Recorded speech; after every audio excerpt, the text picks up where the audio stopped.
未去過廣州融創滑雪，1分鐘幫你搞清楚入場全流程。滑雪場其實係一個叫廣州融創貿嘅商場入面，咁最近呢係2號門。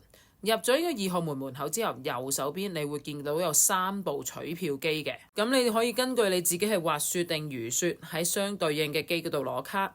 如果呢3部機好多人嘅話，你可以選擇再向前行多少少，經過幾間雪具鋪，你就會去到融創滑雪場嘅正門口啦。攞咗飛嘅你就可以直接喺呢度排隊入場。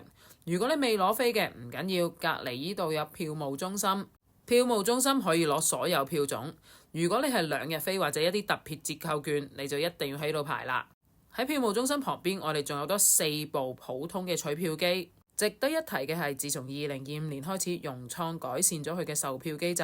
以前佢有限制入場場次，而家就無限時入場都得。另外4小時票亦都可以俾你揀初中級度同埋中高級度。